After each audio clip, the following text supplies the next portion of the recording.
Hello, everyone, and welcome to my counseling corner again this week. Thank you for joining me. Yet another week to talk more about mental health. And I am really pleased to have my guest, Gurjit with me again from SuentaHealth. She has her private practice in Surrey, BC. Gurjit, thank you for joining me. Thank you for having me. Gurjit, this topic has come up quite a bit. I have quite a few clients who go through abuse, different types of abuse. And to my surprise, or everybody who's listening to their surprise as well, their abuse could be of so many different kinds. And Mhm. today, let's talk a little bit more about abuse. Abuse could be in the form of exploitation, somebody taunting someone, ill treatment, or taking advantage of someone. It could be Yeah, any of these or more. yeah. So, in your words, how would you describe or how would you define abuse? Abuse is when someone's power has been basically taken from them Hmm. or given away by them. I'll explain that a little bit more as well. But when you feel powerless, when a person seems to have power over you or taking control over you in some way, that is abuse. That's kind of simplifying what abuse is. And Hmm. as you mentioned, there's many different ways of abuse taking place, Hmm. many different types of abuse. We have physical abuse, sexual abuse, emotional abuse, mental abuse, and they Hmm. all have their impact on people as they go through their lives. It doesn't matter when this started. The majority of the time, I mean, in my experience, it happens in childhood. Yeah. Because, whether it's young childhood or at school, through bullying, or through parents, pressures, those kind of things, that's how it starts. And then it just continues to manifest Mhm. in different ways in that person Right. as well. So And that and kind there of are sums different up abuse there. forms, and there are different forms of abuse as well, which I've learned too, and I've you know. So let's focus on that a little bit. What are those different types, different forms of abuse? What do they look Well, when we like? look at, when we look at, say, physical abuse, it could be someone hitting another person. It could be Mm-hmm. someone even just pinching, poking, Hmm. physically touching. Um, then we can go into the sexual abuse, which is the physical touch of the body through, it Hmm. doesn't have to be intercourse sex. It can be just touching the private parts of the genitalia inappropriately. The emotional and mental abuse is also like bullying.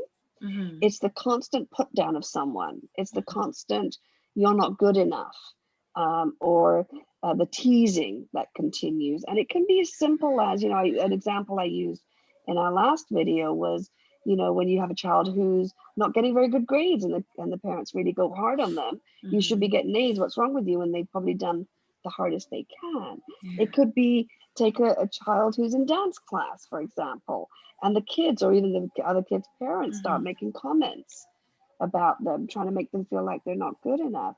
A That's verbal. emotional and mental abuse. Right. And verbal abuse is when people are rude, shouting, screaming in your face, or their tone. You know, Opinionated.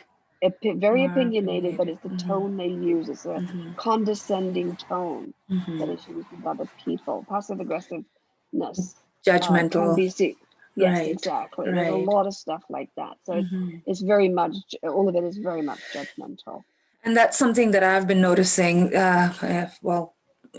in clients or in overall. I think you have, I'm sure, over your practice, noticed that they're adults now, but there are things going on right now which are related to what might have happened when they were younger. Oh, absolutely. And it's not until they start coming in to say, this behavior I have, or this addiction I have, or this issue I have, and you start digging down, and then you talk about, well, tell me a little bit about your past. Oh, you know Mm-hmm. what? For example, I remember a client who said, oh, had a great upbringing. My parents were great. Mm-hmm. They were loving. They took care of us. My dad was an alcoholic, but other than that, it was really, really good. Yeah. Right. And then I go, okay, so let's look at that. What did Mm-hmm. that mean? Well, this person was an alcoholic, or this person was depressed, or this person was angry. Well, then they would shout at me, or they would hit me. They would always put a lot of pressure on us. They would always Mm-hmm. put me down, especially in front of, see, that's abuse. Yeah. And they don't even realize it's abuse because it's just normal. It's Yeah. just normal in the family. That's They everyday don't know. living. everyday living. And, if you think about, parents children relationships, and it doesn't matter, it doesn't have to be young children, this can be grandparents and the parents relationship, for example. That's still parent child relationship, and you can still see the control that is still being demanded by certain groups, like if it's the grandparents over the parents, or the parents over the children. It's when the abuse is, as I said earlier, it's taking away a person's power. Now, the mistake Absolutely. is a lot of people who have been through abuse don't realize it's abuse or they've been through it. So they think they're motivating someone. Come on, you can do better than that. What's wrong with you? They think, oh, I'm really helping motivate this person because they're going to prove me wrong. Yeah. What they don't realize is they are literally destroying that person's self-worth when they do that. Yeah. And that comes out when they are in their later age and going through stuff. So that's when you realize more of Yeah, that. Yeah. it actually hits straight away. It's just not seen Seen. as impacting. But we're actually keeping it inside us. It's almost like putting things under the rug. It's like, oh, okay, this is just Absolutely. how my grandparents are. This is just how my dad is. This is how just how my mom talks to me. It's okay because that's Exactly. just every day. Exactly. And it can also stretch out to relationships. So, for example, if somebody's been through a very chaotic, toxic household, so you've got two parents who are just, even if two parents just argue and shout, Yeah. in front of the children, or if one hits the other in front of the children, the child's witnessing that. Yeah. This is what they look at as an example of what relationships are. So they take that into their relationships. Right. Right, Absolutely. and they push other people. So it's a domino effect, and people don't really understand that because they were taught, hey, it's fine, that's just the way life is, just keep going. People need to understand now they have choices to make changes. Absolutely. Right. Absolutely. So we talked about a few different forms of abuse. So today, maybe for today, let's focus a little bit more about sexual abuse because I think that's quite vast as well. So if you could Yes, talk a little bit more absolutely. about that, and then maybe a case study or something, an example that you might have for us. They're just like any other abuse, as I mentioned, some people don't even realize they're being abused. Um, Sexual abuse, any abuse, affects the personality of the person that's having it happen to them, especially when they're young. And when I say young, again, from birth to teenage, right? We know the impact of rape or sexual abuse on an adult, and how that affects them going forward. But when it's a child or someone younger, that affects their actual development and personality as they get older, Yeah. right? So with sexual abuse, as I mentioned, sexual abuse is physical touch. People think of sexual abuse as actual rape, intercourse rape, but it's so much more than that. It could be a little kid who's somebody touches their bum all the time, or, I've even heard of when a young child who's just wearing regular underwear out of diapers, and as they're being lifted, the hand is being put in between the Yeah. legs to Yeah. hoist them up. And when Those this are happens, extreme. Yeah. Yeah. it's extreme. I mean, obviously there are exceptions because people are Yeah. helping, but when you notice there's a pattern, that's the sexual abuse. Yeah. One thing about that I've noticed most about sexual abuse is people create voluntary amnesia around it because of the shame of it. I specialize in this particular subject, and the vast majority of people I work with is I told this person, and they told me, what, don't worry about it, or we can't talk about it. You can't say that about that person, or they're just too scared to tell anybody. Or that And person is that's quite powerful in the family and they just nobody will believe exactly. what I say, and they'll believe that person instead They of believe me. that person Yeah. exactly, or what it is. Well, we can't bring shame to the family, so. But for example, I've heard this a lot in certain cultures. You're a girl. It's kind of that's kind of what happens. Yeah. Or you know what? That's what men do. Yeah. Those kind of, and it's just not acceptable. It's And been seen as actually, acceptable. I'm sorry to even interrupt there, but it's also like you must be doing something to Exactly. attract that person towards you. Exactly. That's I another have thing that I've I had a client who was telling me her story that when she was, I think, 7 or 8, she was in a store with a family member, And this older man came up and put his hand up her skirt. She Mm. told her mum, and her mum said, well, we're going to stop you wearing skirts anymore, and we're going Yeah. to cut your hair. Yeah. I mean, there's a logic in that. Yeah. But, again, and on the parents' defense, they don't know any different. They don't. It could have happened Yeah. to them and they don't know any different. But Mm-hmm. it's time that the light is shone on this. Yeah. I've had other people who, clients I've worked with, they come with certain issues and you start going deeper. I mean, through meditation or just, as you know, I'm a hypnotherapist, and in some Mm-hmm. cases doing regression therapy, all of a sudden they remember something.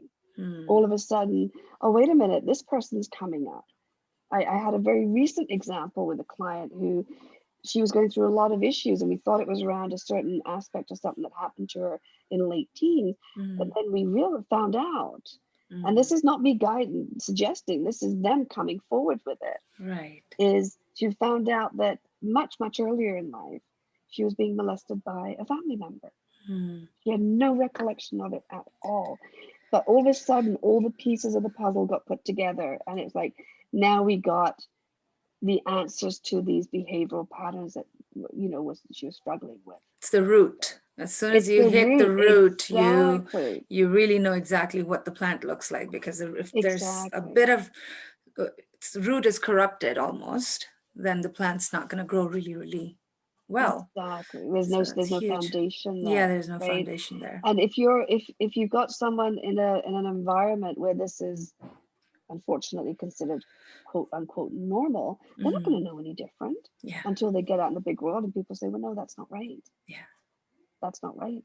And then by then they're either too ashamed to bring it up, or it was so long ago nobody's going to believe me. Mm-hmm. But now with the Me Too movement that started a few years ago, that it's Yeah. getting easier for men and women to come forward, Forward to say, talk about hey, it.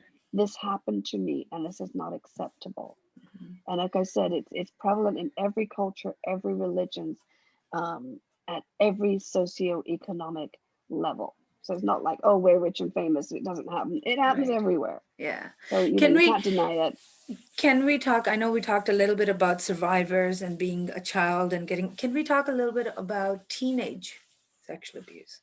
What does that look like? And is there an age where, even an age where somebody can give consent that it's okay for you to do what you're doing? I feel that's still abuse. Absolutely. Abuse, sexual abuse is, or, you can, a rape, is without consent.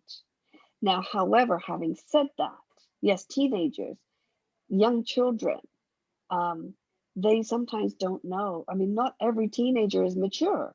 Yeah. Everybody, I mean, you get adults that are, are more immature than some teenagers out there. Yeah. So we can't base it on the person's age. It's that person's upbringing. It's their exposure to the world. It's exposure to what is Mm. right or wrong, Yeah. right? That's what it's based on. So teenagers, they experiment. It's experimental. I'm Mm. going to say even from the age of 10 up, Yeah. we're going to have people that are going to experiment. Absolutely. Yeah. And so there's the experimental aspect. But if it's with someone older, that's still abuse. Still abuse. I did have a client, actually, I've had quite a few male clients say to me, you know, there was this girl or this guy who was maybe 3 or 4 years older than me, and we were just playing around. There's nothing wrong with Yeah. it. Yeah. And as we talk about it, it's trying to explain to people that person still had control over you. Yeah. You were not in control. You were, yeah. You're saying, okay, well, okay, let's play a game, kind of Mm-hmm. example. But Yeah. your control is gone, Control is gone. It's and that's power where the and shame kicks control. in. It's all about it. Exactly. All about That's power and what it control. is. Mm-hmm. It is about power and control, and it's about I can do what I want to you, and you can't do anything about it. Yeah. Yeah. And that's an extreme, but every variation to that point, Yes, what absolutely. needs to be considered. And for teenagers, sometimes I also feel there might be something where it's new. Again, when you said about exploration, Mhm. it's about exploring this stage. Okay, what does it feel like? But then there are people who manipulate that situation and then move on from there. Yeah, Steps. really, it's about, and what the message I would send on this specific aspect. Mm, It's about how you feel about it. yeah. If you feel taken advantage of, if you feel ashamed, if you feel violated, that is something that you need to take into account and you need to take notice of, because something Right. wasn't right. Consensual sex or any kind of, whatever it is, touching, Mhm. it's gonna feel good for both parties, Parties. Yeah. right? If one person is not, person is feeling overpowered or forced, that's abuse. Yeah. It's plain and simple, Yeah. right? Yeah. But it's unfortunate because it's very difficult to prove. It's difficult to prove. But when you Yes. said, about it feeling as if you are taken advantage of or any of that, and what if there are times that you don't feel it? You don't feel like you're taken advantage of because the person who is doing it is really great. Yeah. Again, from my experience, hearing people say, but I went back for more. Mm. I did it. I think, Yeah. I remember this one case a long time ago where this sexual abuse was happening over like a 5-year period. Mm. And where this child, um, when they upset this person, this family member, the way they knew to cheer them up was to have sex Mm. with them. So Yeah. to them, this appeased the parent. It made them calmer. So then that parent's not going to harm them. That parent's Yeah. not going to be upset. You Right. see? So there's so many different aspects, and Hmm. there's no template for this. It's Absolutely. different for every single person. And the Hmm. biggest shame, even talking to people who have been sexually abused at 3 or 4 years old, Yeah. is I let it happen. Yeah. It's like you're a child, you don't You know, don't know. right? And it's Even not your fault. teenagers, Yeah. exactly. And you You talk have to about know it's teenagers, not their fault. same thing. It's not, if that is overpowering, and if you are manipulated into it, right? And you're fearful, if you are scared for your life or scared for something, and it's been done forcibly, that is abuse. Yeah. And it is to be reported. Now, earlier I said it's very difficult to prove. I'm talking about the younger ones where you create amnesia and it's Hmm. happened in the past and the people aren't around, but it can still be brought forward, Yes. can still be addressed, Yes. And right? I think the sooner you address that piece, the sooner you heal from Yes, all of the current effects around you, yes. what's going on with your mental health.